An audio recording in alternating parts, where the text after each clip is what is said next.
All right, welcome to Foundation Friday. I'm in Austin, Texas. When I'm filming this, there's an ice storm. It's the second day of the ice storm, so I'm like, perfect time to film Foundation Friday, you know? Stuck inside. The first Austin vlog's either up or it's coming very soon. But for foundation, we're trying out the brand new NARS Light Reflecting Foundation. When I reviewed the Charlotte Tilbury new Beautiful Skin Foundation, a lot of you wanted to see this one, so here we are. So this foundation retails for $49, so it's not cheap. I feel like everything though is going up in price. Like I feel like a few years ago, this would have been probably like 43 or 44. I have two shades, Mont Blanc and Yukon. My shade in NARS is normally closest to Mont Blanc, but that's never been a perfect shade match. It's a little bit too pink. It is my pet peeve when brands don't just list how many shades there are. You have to I'm literally individually counting all these shades right now. It has 1 fluid ounce of product and comes in 36 shades. I feel like it's an exciting time because there's just been so many foundation launches recently, and foundations that are like, I don't know, exciting. Like sometimes brands pop out the foundations and you're like, okay. But like most of the new foundation launches coming out lately, I don't know if it's just me, but I just feel very excited to try these because of how they sound. This is supposed to be a skincare infused foundation with a natural finish that quickly blurs and smooths while improving the skin's clarity over time. They say it has less than 1% synthetic fragrance and it's also vegan and comes in recyclable packaging. So I think that's new for NARS. I don't think in the past they've done recyclable packaging. It says it's a breathable, medium coverage, buildable foundation, quickly conceals redness, blemishes, and dark spots, and blurring the look of wrinkles and pores and texture. All day wear, suitable for most skin types, including sensitive. So that all sounds great. I've been loving a natural finish, like not too glowy, because I would rather have it be kind of in the middle and then be able to adjust it with different products. Like you can always make it glowier with setting spray. But if you're new to my channel, we are in natural lighting. I always do a flash test, wear it throughout the day, and then I'll also do a check-in and follow-up a few days later once I've worn this some more. I'll try it in different ways and give you kind of an update at the end of the video. All right, let's zoom in and get into it. If you enjoy Foundation Friday and you find this helpful, you can give it a thumbs up. And if you're new here, you can stick around if you want to. Love to have you, you know? I like this background with the little lights back there. It's cute. In foundation reviews, I always do half my face with a brush, half with a sponge. I've been obsessed with this Amazon sponge. It gets so big and soft and it has a flat side, which is great. And it's just been blending out foundation beautifully lately. A lot of times though, I like to go in with a brush first and then kind of smooth out the texture with a sponge. But for the sake of the review, I'm gonna do half with the Haley's Beauty foundation brush, half with a sponge. Definitely sounds very liquidy, like much more liquidy than the NARS Soft Matte Foundation, which I do have a review on, and the Natural Radiant Foundation. I actually love the Soft Matte if used in a certain way. I actually have a bunch of videos talking about the Soft Matte at this point, and it's a really good mixing one for me because it just makes anything last longer. Redness isn't too bad today. I don't smell anything. Finish is looking like a natural finish. I like it. It's not too glowy, and I just have my normal SPF on that I test with any foundation. I'll link it down below. Shade looks good. I actually feel like this Mont Blanc might be a little bit less pink. I would say with the brush, I got medium coverage. It's covering the redness nicely. I typically do get less coverage with the sponge no matter what foundation I'm using, but sometimes the finish looks better with a sponge. I definitely feel like because this formula is more on the liquidy side, I am using probably twice as much product with a sponge just because it is soaking up a bit, but ooh, that looks pretty. I'm gonna use the sponge on my forehead because I like the finish with the sponge. And I think I do have less redness on this side, but I think I got not that much less coverage with the sponge. Okay, I'm gonna add a touch more on this side. I wanna see if it's buildable and also smooth out the brush side with a sponge. Uh-oh. It's actually clinging a little bit weird in one spot when I built it. That's interesting. Let me zoom in so you see this. Okay, there's something weird happening right here. Not building well. Okay, I'm gonna say no on the buildable unless I just have like some weird texture, whatever it is clinging. I kind of want to see if that happens on the sponge side. Maybe I just had a weird texture thing happening there. Okay, either way, I don't think this is buildable. I'm not really getting any more coverage. So I think it's just solid medium coverage and just going with one layer. I wouldn't call this buildable. I wouldn't say it's one that's like blurring out my pores. Like this doesn't blur out my skin as much as the Dior Forever Matte.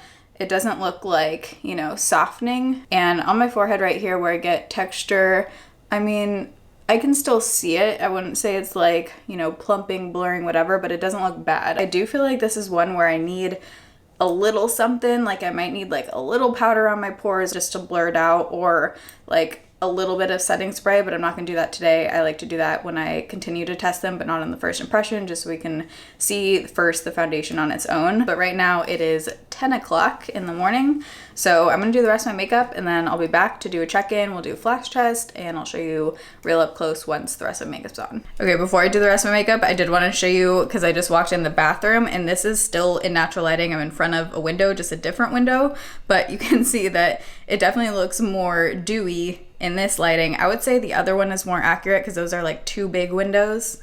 It's funny how I'm like comparing natural light, like both of them should be accurate. But just so you can see the difference, like it does look a bit more dewy for sure. Okay, it's now 10:40. Wow, apparently I took my sweet time doing my makeup today. But one thing I noticed when I was putting on my makeup that I really like is, I wouldn't say this dries down to like a powder finish, like it's not as much of a matte powdery kind of finish as the NARS Soft Matte dries down to, but it dries down enough to where you definitely can blend stuff easily on top, and products sit well on top without powdering really well because it does have that like set down kind of factor. Again, it's not totally not tacky, but it's a really nice kind of finish to what it dries down to, where I don't feel like my face is sliding around at all. Like it feels like it's definitely on there. Ooh, I put on a lip plumping gloss I'm trying. Definitely feel it. It's interesting how out here it definitely looks more satin matte than in the bathroom. Like it looks pretty glowy in other lighting. I'm not getting creasing yet on my upper lip. It does look like it might be a creaser on me, but we'll see as the day goes on. So far so good. It is looking a little bit makeup-y, like I said before, around my pores. I think that could probably be fixed with a pore filling primer or a little bit of like a blurring kind of powder. I would say if you're super concerned about texture, I think the Dior Forever sits better over texture. That one is definitely like noticeably softening. So I'm excited to see how this one wears throughout the day. Hope it wears well. We'll see. I did do a flash test and I tried like 10 flash photos in different spots, and I do think this one has a little bit of a bounce back. It's hard to tell in this photo because one side of my face is like darker than the other. I couldn't find a perfect spot to take the flash test in here. It does look a little bit flashbacky to me. So on the rest of my face for makeup, I use the ColourPop Gone Matte palette. This is their new fully matte palette, super pretty warm shades. I actually tried the Milk Makeup Hydro Grip new eye primer underneath, so we'll see how the eye primer does with these shadows. We'll see if it lasts well throughout the day too. I've definitely tried this in the past, but all of the makeover videos I've done, they've either used, the makeup artists have used the Inglot gel liner or the Maybelline Lasting Drama. So I picked this up, a new one, because the one I had was all crusty and also not with me. So I put the gel liner actually all over. I put it on my upper, on my waterline, have on Charlotte Tilbury Iconic Nude. If I had $1 for every time I wore this, wow. And then I put this new Milk Makeup Electric Glossy Lip Plumper in the shade Buzzed over top. Definitely has the tingle. Ooh, did not like this. This is a new mascara from Makeup Revolution. It's their 5D Lash Pout Volumizing Mascara. This is cool packaging because you push down on here and that's what pops it up. The wand is so freaking big. I find that with wands like this, oops, just got it on my hand, a lot of the time it's just too big to where you actually get less volume because you can't actually really work it into your lashes because you're just like terrified of it getting all over your face. So this is just like, yeah, comically large, like bigger than my eyeball. So I went in a little extreme with the bronzers here. I used Makeup by Mario Light, put that all over, and I actually used that with my Sigma face powder brush. If you want to make a bronzer more intense, you can use it with that brush too because it's just more dense, so it just like applies it a little bit more pigmented. And I use the Natasha Denona Bronze and Glow. This one I use more as like a blush shade. And then I also use Berry Juicy. This is just like my go-to blush shade if I want to like really blush up my face by Huda Beauty. Super pretty. And I'll check back in a few hours. Okay, hello. It is now 2:30 just about. I have taken out the earrings. Hair's up. I've just been on the computer having calls and stuff, but it's been now on for 4.5 hours. Let's whip out the mirror. It doesn't look bad, but I do think it looks a little bit makeup-y, like around my nose still, and then a little bit on my forehead, like the center right here. I'm getting barely any like very, very faint creasing on my upper lip, almost not even worth pointing out. But I like the way it feels. I like that it, like I can touch my face, doesn't feel like it's coming off. Like it feels on there. It's not like transferring when I touch my hands or anything. So I'll see you guys at the end of the night. Okay, I think I'm gonna have to go in the bathroom. I thought there was enough natural lighting, but maybe not. But it is 6:20 6:20. So it's been on for about 8.5 hours pretty much. My brain is actual mush right now. It's just been a very heavy like research day on this project I'm working on right now. I'm going to take off my makeup and like try to chill. Let's talk about foundation. I'm gonna go in the bathroom so we can see. Okay, so here's what the foundation's looking like after about 8.5 hours. I think overall right now it's looking pretty good. I think I can make this one look really good. Like I'm actually very excited to play around with this because I think I actually need to use less product and like a smoothing kind of primer underneath. It does feel comfortable, like just touching my face. I don't feel like it's transferring all over the place, and it's not like it actually isn't transferring. Don't absolutely love it just off first impressions, but I have high hopes for this one. So some just take a little bit more trial and error. I will keep you updated in this video and we'll see what I find. Ignore my hair. I'm putting on a beanie because I'm like gonna attempt to go on an ice walk here. Maybe it'll turn into ice skating, we don't know. I'm using the shade Yukon today, and I actually think I might like Yukon a little bit better. It's definitely, I would say like maybe half a shade too dark, but I feel like the undertone actually might be a little bit better. This doesn't look as dark, I swear, as the other Yukon shade I have in the other foundation, but it is looking very dewy. I like this level of dew. I definitely have foundations I wear that are this dewy, but I don't know, maybe it's just lately I've been enjoying slightly more set just in certain areas. I'm gonna, I think, use the Rare Beauty powder. The Always an Optimist powder. I've been really liking this in the shade Light with my Sigma Beauty powder brush. And I think I'm just gonna set like around my pores, maybe on my forehead a little bit. It needs some help. Like it just needs some help with like blurring around there. Okay, definitely looking softer. I'm gonna do a little bit on my forehead. I just feel like my forehead's like a little bit too shiny looking. Whenever I don't want to powder my whole forehead, I'll just do like these two areas right here. So there's still like a little bit of reflection coming through the center.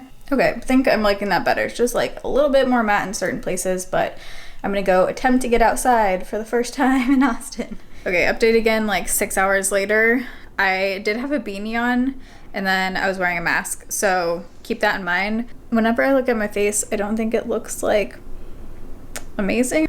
Like, I don't think it's quite worth 50 bucks, you know? I just feel like I have other foundations that look a bit better and hold up better, but again, I'm gonna keep trying it. All right, so it's now I wanna say the 4th day I've worn this foundation, and I feel like I have definitely more thoughts, and I think I have my opinions. So today I put it on with the Shiseido Soft Blurring Primer. This is one of my favorite primers. It just really like smooths out your skin. When you first put it on, it looks glowy, but then after a minute, the finish like totally changes into a soft matte kind of finish, but it's not drying. It still has that like moisture. It has like a lotiony kind of feel. So with this foundation, every time I put it on, it's just not one of those foundations that I put on and I think my skin looks good. Like the Charlotte Tilbury new foundation I reviewed a few weeks ago. That one, because it looks so good off the bat, that one has like more potential to me. This one, because I'm already like iffy about it, as soon as I put it on, it doesn't look any better as the day goes on, if that makes sense. So it doesn't look bad. Like it's definitely a foundation where it's, you know, it's fine, but it's just not a foundation that I think I'm gonna be reaching for a lot. I just have other glowy foundations that I think look more flattering on my skin. And today I do have a lot of dryness. I think I used the retinol too much this week. I'm gonna show you what this looks like in other lighting because I feel like in front of the other window, it's actually easier to see the dryness. And then here it is in front of these two big windows. So I still have a lot of dryness right here. And as you can see, it's definitely like kind of clinging right there. I have a lot of dryness on my forehead right now. I'm not sure if the camera is picking up right now. I can't really tell in the viewfinder. And it's not one that's like moisturizing enough to where it plumps or like smooths over. It's definitely more of like a clinger, this foundation, on dry skin. Immediately for like putting it on, I just have foundations that look a lot better on my skin and sit better on my skin. And for being so light, like it does feel light when you blend it out. It doesn't feel like a heavy foundation. It looks heavier on my skin than it should look for like the texture, if that makes sense. I've been hearing really good things about this foundation, so maybe it just totally depends on your skin type. But I would say if you have more textured skin, I don't think this is one that's like super smoothing, super plumping. I had high hopes for this one. But let me know what you guys think of this foundation if you have tried it and what your skin type is. Say your skin type and what you think of it if you've tried this one. But I hope you enjoyed today's Foundation Friday and found it helpful. I will have my Foundation Friday playlist listed down below in the description box. There's hundreds of foundation reviews down there. I also recently did a foundation roundup video where I gave my thoughts on a bunch of new foundation releases. So I love you guys. Thanks for watching. See you in my next video. Bye.